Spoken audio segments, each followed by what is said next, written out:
علیک یا حبیب اللہ، الصلاۃ والسلام علیک یا سیدی یا نبی اللہ وعلی آلک وصحبک یا سیدی یا محبوب رب العالمین۔ بعد از الصلاۃ علیک ستسی عزت و اکرام کے لائق معزز و محترم علماء کرام، میں یہاں خطاب کے لیے یا تقریر کے لیے نہیں کھڑا ہوا، فقط اپنے آنے والے مہمانان کا شکریہ ادا کرنے کھڑا ہوا ہوں، اور جو سامعین قرب و جوار سے چل کے یہاں تشریف فرما ہوئے ہیں سب کا شکریہ ادا کرنے کھڑا ہوا ہوں۔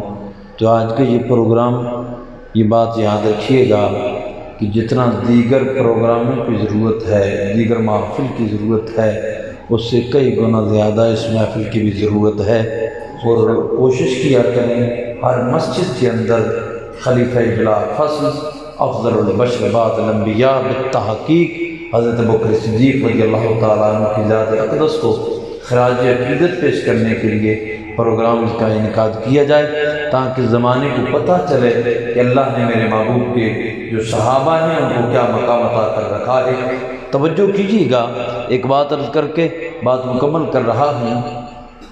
ایک وقت میں ایک بادشاہ کی بیگم نے، میں مختصر سا تعارف کرائے بغیر بات آگے لے کے چل رہا ہوں، اس نے ایسا کیا کہ اس نے لاہور کی اس دھرتی پہ، ابھی یہ پرانی بات کر رہا ہوں، میں حضرت میاں میر رحمۃ اللہ تعالیٰ علیہ کے پاس اپنے ایک وفد کو جو بحر ایران سے منگوایا گیا تھا اس کو بھیجا کہ چلو تم اس بابے سے مناظرہ کر لو، لوگ یہاں کے صوفیاء کو بڑا مانتے ہیں، چلو تم اس بابے سے مناظرہ کر لو، اگر یہ بابا ہار گیا، بابا اس مسئلے میں پیچھے رہ گیا، تو پھر ہوگا یہ کہ زمانے میں ہم بتائیں گے کہ دیکھو ان کا عقیدہ کتنا کمزور ہے، اتنے مرید ہمارے پلے پڑ جائیں گے، ایسا کرو کہ تم ان کو اپنی جانب مائل کرو۔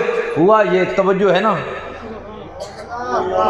بولو نا سبحان اللہ۔ اب ہوا یہ کہ وہ جناب والا آنے والے صاحب حضرت بابا میاں میر رحمۃ اللہ تعالیٰ علیہ کے مزار شریف پہ آپ کی بارگاہ میں پہنچا، آستانے پہ جیسی آپ تشریف فرما تھے، سامنے آ کر کہنے لگا جناب میں آپ سے مناظرہ کرنا چاہتا ہوں، بابا جی نے یہ نہیں کہا کل آئیے گا، آج میں تیاری کر لوں، کل تجھ سے مناظرہ کروں گا، نانا فرمایا ٹھیک ہے مناظرہ بھی کر لیتے ہیں، مناظرہ ابھی کر لیتے ہیں۔ کہنے لگا جی ٹھیک ہے، آپ نے تو کوئی ٹائم ہی نہیں مانگا، ابھی مناظرے کی بات کرتے ہیں۔ آپ نے فرمایا آج ہم تو حضور کے غلام ہیں، مناظرہ تو کرنے آیا ہے، تیاری تجھے ضرورت تھی، مجھے مناظرے کی ضرورت نہیں تھی، مناظرہ تو کرنا چاہتا ہے، چلو شروع کرو، کس بات پہ مناظرہ کرنا چاہتے ہو؟ اب توجہ ہے، یہ صوفیاء کی بات کر رہا ہوں۔ اب دیکھیے گا کہ ہمارے ہاں کہا جاتا ہے نا یہ صوفیاء ان پڑھ ہوتے ہیں، یاد رکھو جن کے صوفیاء کا یہ علم ہے ان کے علماء کا علم کتنا اعلیٰ ہوگا۔ اب توجہ رکھنا، وہ کہنے لگا جی بات یہ ہے کہ میں ایک بات سمجھتا ہوں۔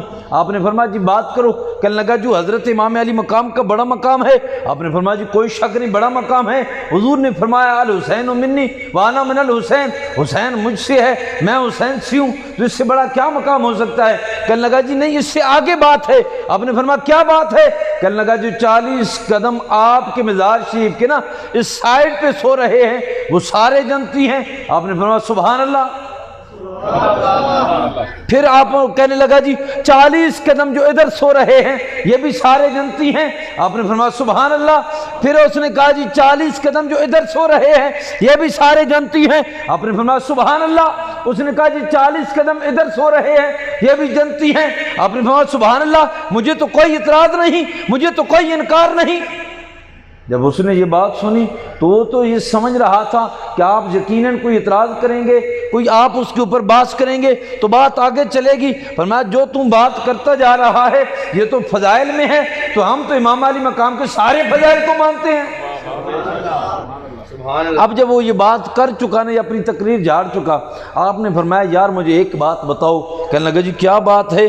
آپ نے فرمایا مجھے ایک بات بتاؤ، امام علی مقام امام حسین رضی اللہ تعالیٰ عنہ آپ نبی ہیں؟ بولو نا یار، سمجھ آ رہی ہے؟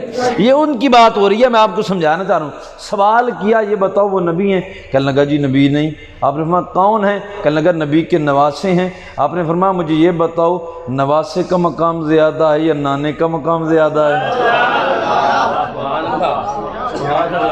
بھائی بات سمجھ آ رہی ہے؟ نواسے کا مقام زیادہ ہے یا نانا کا مقام زیادہ ہے؟ کہنے لگا جی نواسے کا مقام تو نواسا جو ہوا، نواسے کا مقام نانے کے برابر کہاں ہو سکتا ہے؟ نانا تو نبیوں کا امام ہے۔ آپ نے فرمایا تو نے کہا 40 قدم ادھر سوئے وہ بھی جنتی، ادھر سوئے وہ بھی جنتی، ادھر سوئے وہ بھی جنتی، ادھر سوئے یہ بھی جنتی، مجھے کوئی انکار نہیں، تو یہ بتا دے نواسے کا مقام زیادہ ہے یا نانے کا مقام زیادہ ہے؟ او بول یار جسے سمجھ آ رہی ہے۔ اب اس سے آگے جو کہا نا آپ نے، یہ ذرا توجہ سے سماعت کیجئے گا۔ آپ نے فرمایا مجھے یہ بتاؤ، تو کہتا ہے کہ نانے کا مقام زیادہ ہے، یہ تو کہتا ہے کہ نانے کا مقام زیادہ ہے، اگر نواسے کے 40 قدموں پہ کوئی سو جائے، کوئی سمجھ آ رہی ہے کہ کوئی نہیں؟ اور جو یار کچھ تو بولو نا یار، جو نواسے کے پاس 40 قدموں پہ سو جائے وہ تو جنتی ہو جاتا ہے، اور جو نبی کے بغلوں میں سو جائے، سمجھ آئیے کہ کوئی نہیں؟ بھئی تو یہ بات کرتا ہے نواسے کے پاس جو 40 قدموں پہ سو جائے وہ جنتی ہے، تو جان نانے کے پہلو میں سو رہا ہے، اس ابو بکر اور عمر کا مقام کیا ہوگا؟ جو بندے کے پاس کوئی جواب نہیں، واپس جا رہا تھا اور ایک جملہ کہہ رہا تھا، کہنے لگا جن کے بابوں کو ہم ہرا نہیں سکتے ان کو علماء کو کون ہرائے گا؟ تو میرے بھائی توجہ کرنا، یہ حضرت ابوبکر کا مقام ہے، حضرت عمر کا مقام، توجہ کرنا۔ میرے نبی نے فرمایا، علماء نے بیان کر دیا ہے، تقریریں وہ ہو گئی ہیں، ذرا سنیے اس بات کو۔ میرے نبی فرماتے ہیں ما بین بیتی و ممبری روضۃ من ریاض الجنہ، فرمایا جو میرا ممبر ہے اور جو میری یہ جو حجرہ ہے اس کے درمیان کا یہ جو مقام ہے نا، میرا نبی فرماتے ہیں یہ جنت کا، بھئی جنت کا ٹکڑا ہے، حصہ ہے۔ اب مجھے ایک بات بتاؤ، اس جنت کے ٹکڑے میں آج ابوبکر سو رہا ہے، اور بھائی جس کو نبی نے آج جنت میں اپنے پہلو میں سلا رکھا ہے، جس ابوبکر کو اور جس عمر کو نبی نے آج جنت میں سلا رکھا ہے، اس ابوبکر کا مقام کون زمانے والے سمجھیں؟ ان پاگلوں کو کیا پتا ہے ابوبکر کون ہے؟ سبحان اللہ! سمجھ آ رہی ہے کہ کوئی نہیں؟ اس لیے میرے بھائیوں اپنے سینوں کو صاف رکھو اور اپنے سینوں میں ایک چیز داخل کر دو، اور وہ کیا ہے؟ نبی کی ہر نسبت کا حیا کرنا ہے۔ سمجھ آ گئی ہے؟